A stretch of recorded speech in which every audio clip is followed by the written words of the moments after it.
How to build a deal team when you want to buy a business. In this video, I'm going to be talking about the importance of your deal team because buying a business isn't a one-man show. You need a team around you to ensure that you buy a business and you buy it the right way. Now, of course, there's many different ways that you can buy a business and who you might need on your deal team.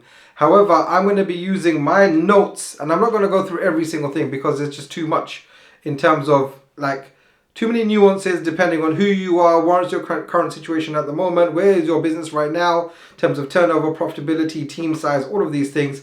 But I'm going to lay out some of the main principles. Now, I will be using the notes from how I go through with my coaching clients to see how they need to build their deal team based on their situations. But I will be going through some of the principles. So firstly, you have to build a deal team around you to make sure that you buy a business.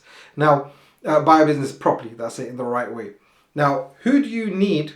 Without question, you need these people in every single business transaction. So you need yourself, of course, and then other than you need an accountant who has M&A experience, and you need a lawyer, a solicitor, a law firm who has M&A experience. And this last part is key. Has M&A experience, has experience in buying businesses, has experience in selling businesses, has commercial experience. If you don't have that, see, the thing is that my accountant did not know how to sell a business. I helped my accountant sell a business. I couldn't believe it. He asked me, he goes, Suhail, you do all of this business buying and selling stuff.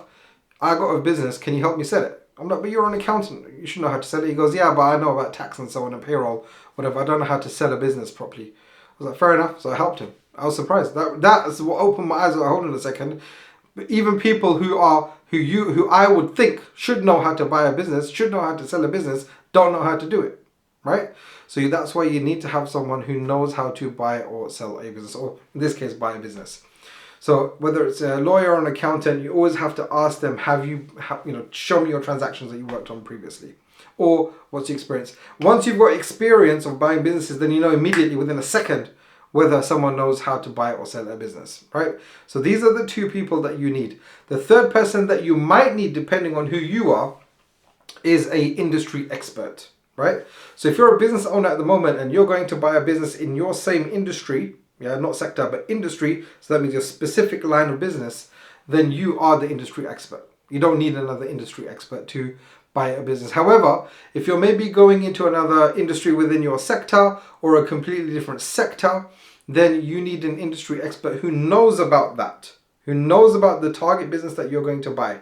If they know about it, because you need to analyze the commercial aspects of the business, the operational aspects of the business, the marketing and the sales processes around the business, the product or service delivery about the business, yes, the overall structural management that's required around that business. So that's why you need an industry expert. If, for example, you're not an industry expert at the moment, you could be an individual who's going to buy a business for the first time. If that's the case, then you probably need an industry expert because you might not know what to look for when you're buying a business. Now, you don't need to give away equity to any of these people. Yeah, it depends on what your long-term goals are and how much resources you've got available, and also whether you're good at negotiating and recruiting people, on whether you need to pay them or whether you might need to give away a little bit of equity to them as well. I would say never give away equity, always pay people if you can.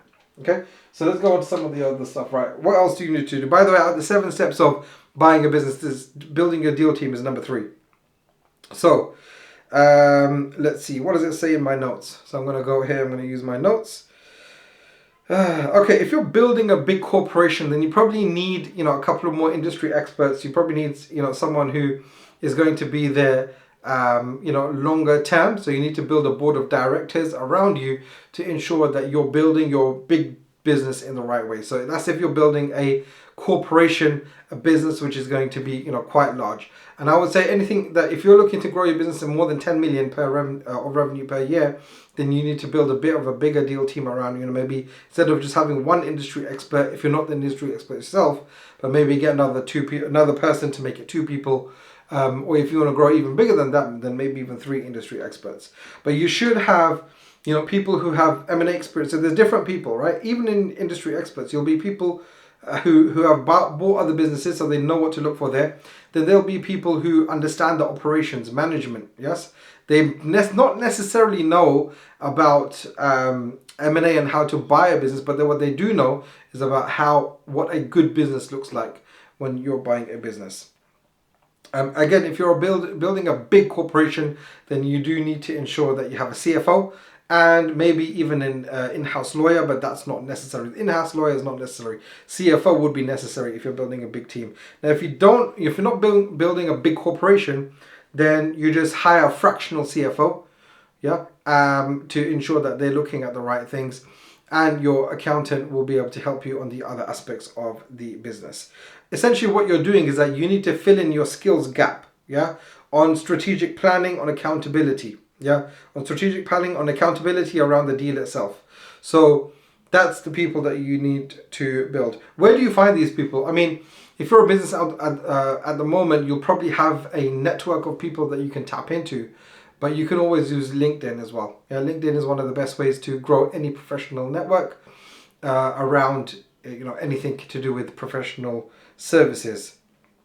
Now, when you are building your deal team, you need to interview these people properly, and you need to ensure that they're there to add value to the venture, and that they're sold.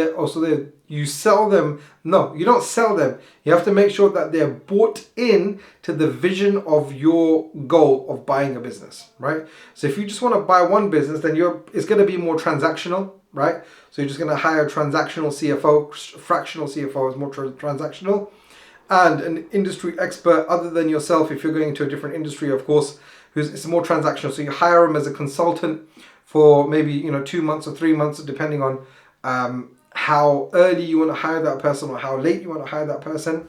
Then it's just get them in. But if you're building, you want to do 3, 4 acquisitions, 5, 6 acquisitions, 10 acquisitions, then you need to have them on your team, actually on your team. It's less transactional. It's more them being sold or buying into the actual vision of what you want to create. Yeah. So 1 or 2 acquisitions, it's okay to have transactional people on your team, and they're there actually just for the paycheck to get the job done. But if you're doing a bigger corporation through acquisitions, then they need to be brought in. And that's why recruitment is so key. Recruiting people who share your vision for your business goals. And this is not just about M&A, by the way. This is about business in general. It's so important. Yeah, you need to make sure that you're hiring on attitude more than anything else. People can have skills, but if they don't have the attitude to back it up, there's no point. Unless it's a specific skill that is required, that is in short supply, then I hire on attitude 100% of the time.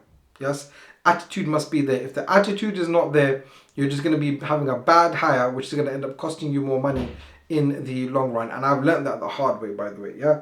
So I always heard this, you must hire on attitude, and I ignored that for 2 or 3 hires, and I realized what a mistake that was. Then all of my other recruits have always been based on attitude. So luckily it was none of my long-term team that I didn't hire properly. Yeah, you need to have clear expectations, and it's important, when you're doing a deal. Let's say, for example, you want to buy a few businesses, right? If you want to buy a few businesses, then what you need to do is that you need to set out clear expectations that, look, I need you to do this across 5 deals. Or more deals, whatever. You don't even have to give them the number, but you can say 5 deals or whatever you want. So from there, they have clear expectations on what they need to do. And also, if they start talking about pay too early on, or if they start talking about their own now no one's going to come and work for free, of course, yes. But if they start talking about their compensation like really quick, really fast, that's a red flag. And you want to say, why are you talking about this so quickly? You need to you don't need to tell them, of course, but you must be thinking in your mind that, look, I'm here, I need someone who's bought into the vision, and then we can execute on that vision together. So have that clear milestones.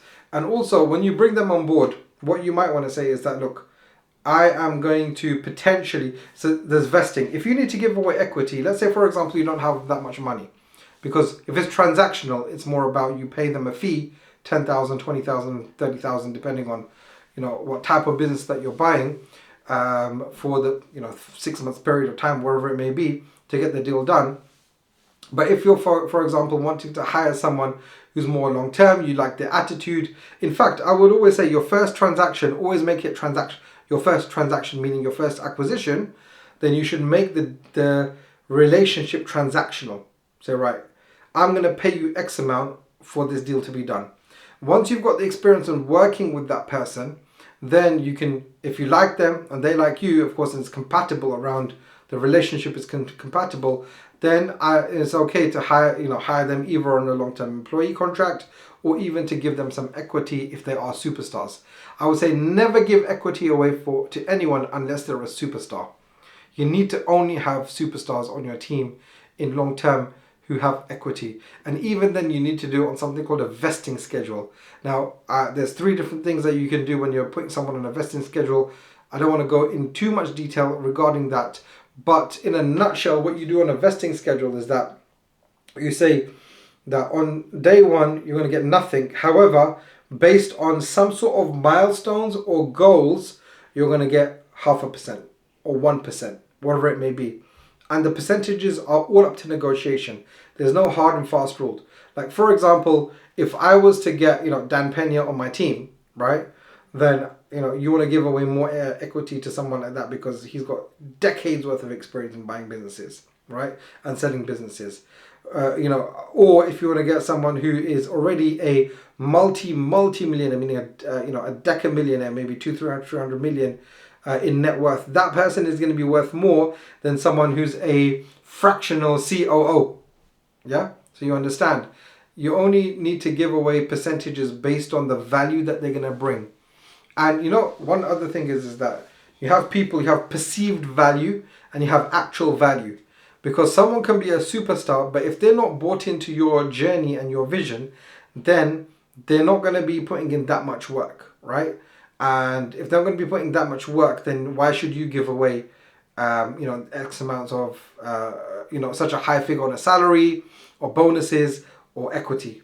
Yeah, so you need to make sure that you have. That's why the first few acquisitions should be transactional, and then thereafter you start talking about equity if that comes up. By the way, never ever voluntarily offer up equity.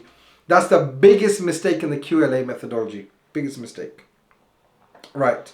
So you got your vesting. Oh yeah, you got milestone based and you got time based as well. So you say, right, you need to be. You don't have to tell them. You say, look, we're gonna look at this relationship in 2 years' time. Yeah, we're going to look at this relationship. In fact, I have a senior executive on my team and she is a superstar and she asked for equity. I think it was last month or 2 months ago or something like that. And, I'm not giving away any equity anymore. However, I did give her a time-based vesting schedule in the sense that I said, look, you're with me right now.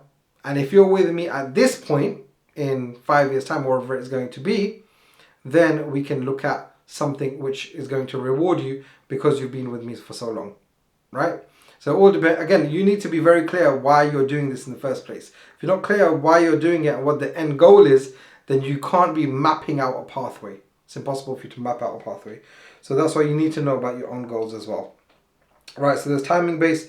Then there's hybrid version where you look at milestones versus time as well. In terms of a vesting schedule. And that can be both, by the way, when it comes down to not just shares and stock options, but also with regards to pay and bonuses as well. So you need to make sure that you're looking at this properly when you're building your deal team. Then you've got external advisors. Your external advisors are going to be the people who are doing your paperwork for you, right? These external advisors always on deferred payments. It has to be. There's no other way because they're not going to be motivated to get the deal done if that's the case. And fixed deferred payments. So for example, to get this deal done, now any good law firm or any good accounting firm that's worth its salt isn't going to give you a fixed fee, flat rate, full stop.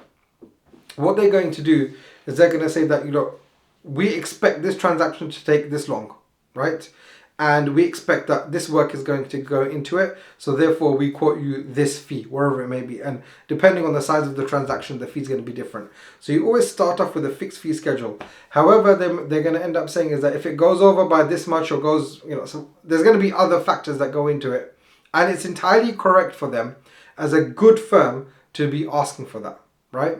Because otherwise you need to think to yourself that, okay, have I hired the right firm?